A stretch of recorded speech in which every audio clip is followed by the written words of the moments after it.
Bonjour, je suis Jean-Philippe Demers et aujourd'hui je suis ici pour vous présenter le plan d'affaires de la coopérative JP Demers et Associés, ainsi que, comme vous pouvez le voir, le logo de la coopérative ainsi que son slogan. Donc, pour faciliter la présentation du plan d'affaires, personnellement, je l'ai divisé en 8 sections. Donc, la première section étant la forme juridique, la description du projet et l'analyse du marché, suivi par le plan marketing, le plan d'opération, le volet écologique, les ressources humaines, le plan financier, le développement de l'entreprise et finalement l'échéancier et la gestion des risques. Qu'est-ce qui m'a motivé à choisir ce sujet? Donc, c'est par intérêt personnel et c'est aussi pour répondre à un grand besoin dans la région de Prescott et Russell. Alors, commençons tout de suite avec la forme juridique, la description du projet et l'analyse du marché. Donc, pour ce qui est du secteur d'activité, la coopérative est une firme de conseillers en gestion. Dans la prochaine diapositive, j'ai mis la définition de justement ce que ça veut dire une firme de conseillers en gestion. Vous pourrez mettre la vidéo sur pause et la lire si cela vous intéresse. Juridiquement, selon la classification CIAN, le Code 55 représente la gestion de sociétés et d'entreprises. Donc, la coopérative se catégoriserait dans cette classification. Maintenant, pour ce qui est de la mission et la description de l'entreprise, JP Demers et Associés est une équipe de jeunes diplômés ambitieux en administration des affaires qui œuvront dans le milieu des petites et moyennes entreprises de la région de Prescott et Russell. Nous ferons des consultations dans les 5 domaines suivants, donc le marketing, la gestion des ressources humaines, les relations publiques, la cybernétique et les communications. Avec notre expertise dans les différents domaines mentionnés, nous analyserons votre entreprise et établirons la meilleure démarche pour vous. Nos conseils, propositions sauront vous démarquer de la concurrence avec notre vague de jeunesse et de fraîcheur créative. Notre équipe sera là pour améliorer, embellir et adapter votre entreprise aux nouvelles réalités du marché en constante évolution. Pour ce qui est des objectifs de l'entreprise, la coopérative possède évidemment des objectifs court terme, moyen terme et long terme. Le tableau dans la prochaine diapositive en résume quelques-uns. Donc, à vous de mettre la vidéo sur pause si vous voulez les lire. Enchaînons maintenant avec le plan marketing. Donc, pour ce qui est du produit ou le service, les services seront des conseils venant de spécialistes, experts dans différents domaines reliés à l'administration des affaires. Pour ce qui est du prix, le prix initial sera basé selon les concurrents. Par contre, le prix de base sera basé à 6 000 $ par projet. Il pourra être ajusté si nécessaire.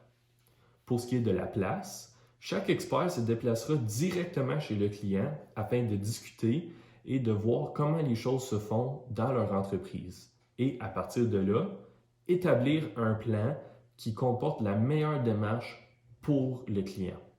Pour ce qui est de l'aspect publicité et promotion, les 2 prochaines diapositives les expliquent. Donc, encore une fois, à vous de mettre la vidéo sur pause afin de lire ce que la coopérative serait prête à faire en publicité et en promotion.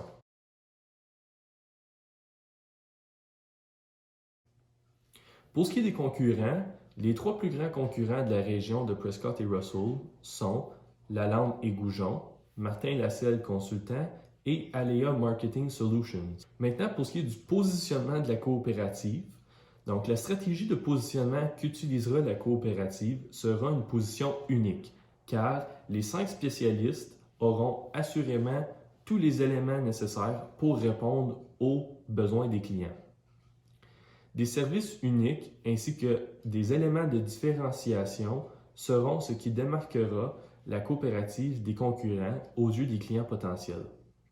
L'objectif premier avec la stratégie de positionnement est de projeter l'image du meilleur service tout en un. Spécialiste de marketing, ressources humaines, relations publiques, communication et cybernétique.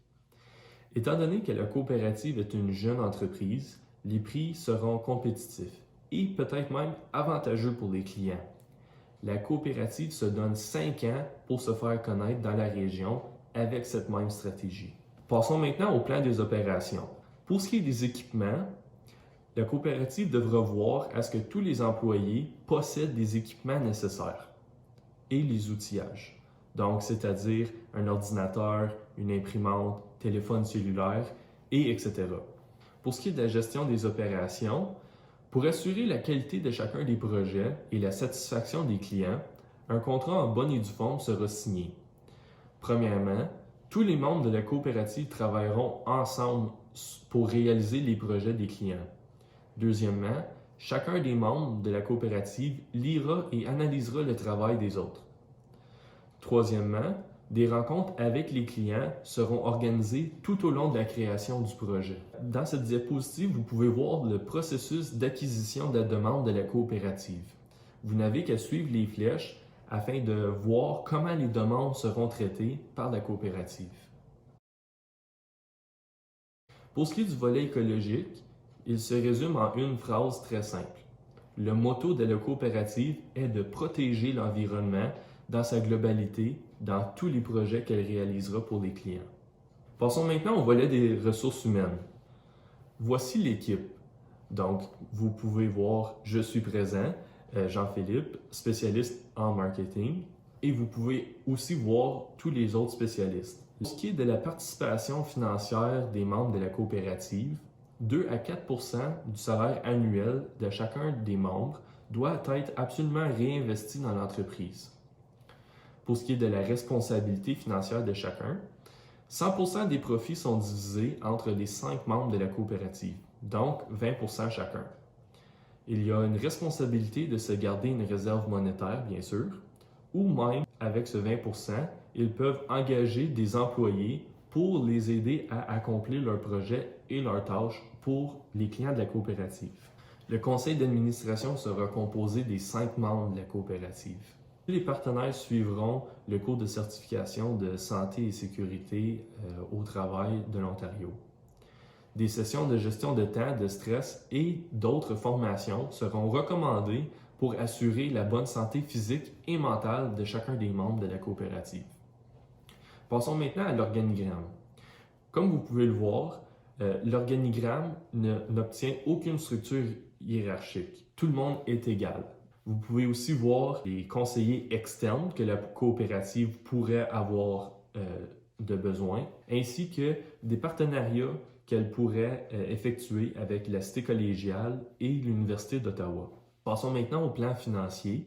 Donc, dans les 2 prochaines diapositives, vous pourrez voir le bilan d'ouverture ainsi que les scénarios prévisionnels pour les 3 premières années d'exploitation. Donc, c'est à vous encore de mettre la vidéo sur pause si vous voulez analyser le bilan et les scénarios prévisionnels. Enchaînons maintenant avec le plan de développement. Donc, pour ce qui est du développement de l'entreprise, à cette étape, les concurrents seront de plus en plus nombreux si on se projette quelques années dans le futur.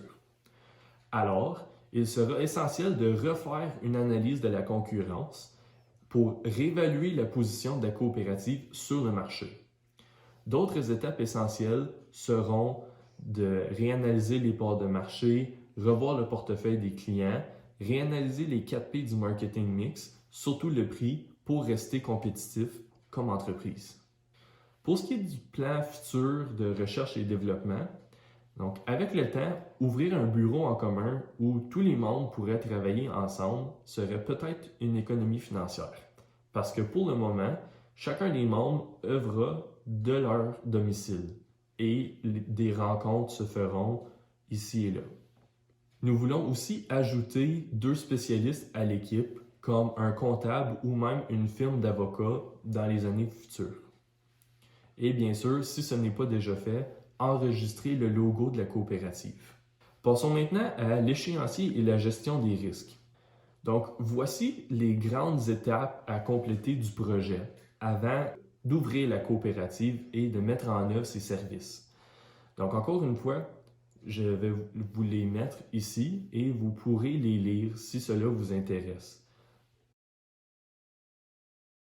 Les étapes qui pourraient poser certains problèmes seraient l'enregistrement du logo, puisque le temps d'attente peut être de 24 à 48 heures avant d'avoir une réponse d'approbation, sans compter les autres jours ou semaines pour avoir les réponses finales pour l'enregistrement du logo.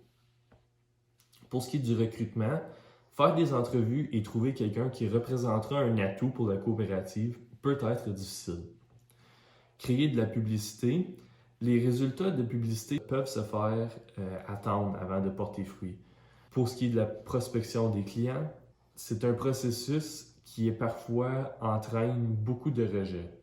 Obtenir une certification est une étape qui est très coûteuse et qui ont des règles et des normes de base très strictes.